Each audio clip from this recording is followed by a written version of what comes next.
আজমলৰ বৰঘৰত অখিলৰ ভূমিকম্প আজমলৰ ভেটিত উঠিছে কপনি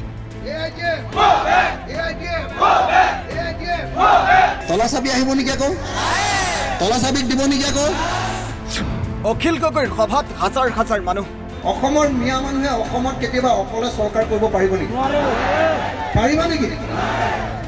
আজমলক ভোট নিদিওঁ বুলি লৈছে শপত আমি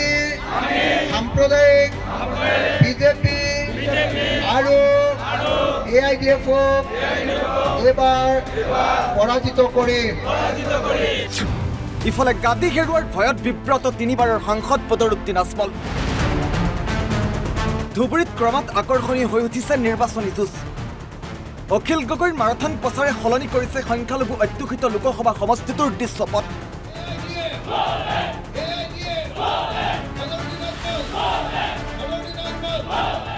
বিগত তিনিটা কাৰ্যকালৰ অৰ্থাৎ 15 বছৰ একেৰাগে ধুবুৰীৰ সাংসদ হৈ আছে বদৰুদ্দিন আজমল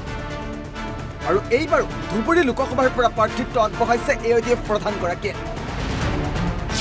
কিন্তু পূৰ্বৰ দৰে এইবাৰ সহজ হৈ থকা নাই আজমলৰ দিল্লী যাত্ৰা প্ৰাৰ্থী ঘোষণাৰ পাছতে প্ৰথম পৰ্যায়ত আজমলৰ সপক্ষে ঢৌ উঠিছিল যদিও অতি শেহতীয়াভাৱে তীব্ৰ প্ৰত্যাহ্বানৰ সন্মুখীন হৈছে AIDF প্ৰধান বদৰুদ্দিন আজমল বিশেষকৈ বিৰোধী ঐক্যমঞ্চত সমৰ্থিত কংগ্ৰেছ পাৰ্টীৰ ৰকিবুল হুছেইনৰ হৈ বিধায়ক অখিল গগৈয়ে প্ৰচাৰ আৰম্ভ কৰাৰ পাছতে সলনি হৈ পৰিছে নিৰ্বাচনী দৃশ্যপট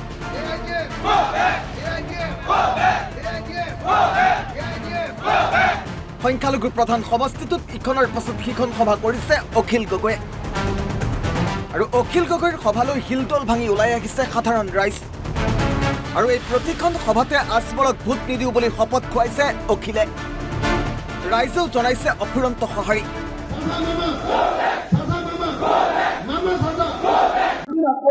অসমৰ সংখ্যালঘু সমাজৰ আটাইতকৈ ডাঙৰ বিত্ৰিয়াৰ বা বিশ্বাসঘাতক বা গাদ্দাৰ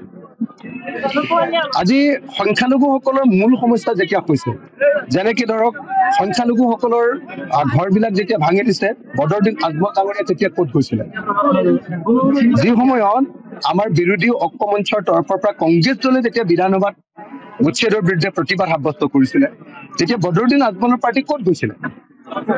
যি সময়ত মাদ্ৰাছাবিলাক ভাঙি দিছিলে তেতিয়া বদৰুদ্দিন আজমলৰ পাৰ্টি ক'ত গৈছিলে যি সময়ত সংখ্যালঘু যুৱকসকলক ৰাতি গুলীয়াই হত্যা কৰে এনকাউণ্টাৰ কৰে তেতিয়া বদৰুদ্দিন আজমল ক'ত গৈছিলে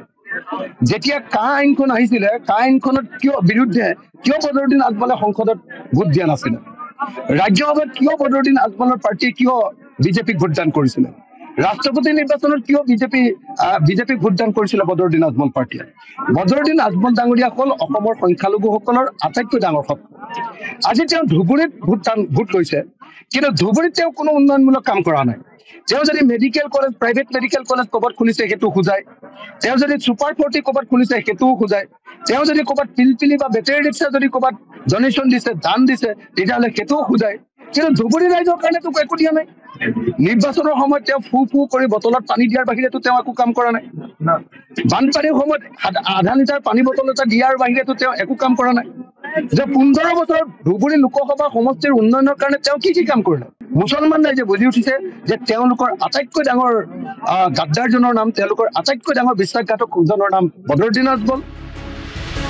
প্ৰায় 26,50,000 ভোটাৰ থকা সমষ্টিটোত 13 গৰাকী প্ৰাৰ্থীয়ে যুঁজত নামিছে যদিও মূল যুঁজ AIDF-ৰ বদৰুদ্দিন আজমল বিৰোধী ঐক্যমঞ্চৰ সমৰ্থিত প্ৰাৰ্থী ৰকিবুল হুছেইন আৰু NDAৰ সমৰ্থিত অগপ প্ৰাৰ্থী জাবেদ ইছলামৰ মাজত হ'ব অৱশ্যে সমষ্টিটোৰ পৰা শেষত কোনে শেষ হাঁহি মাৰিব তাৰ বাবে অপেক্ষা কৰিব লাগিব 4 জুনলৈ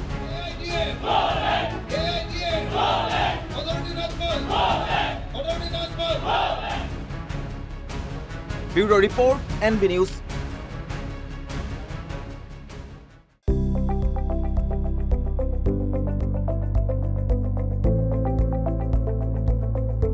NB নিউজ সহজ সৰল ভাষাত নৱভাৰতৰ কথা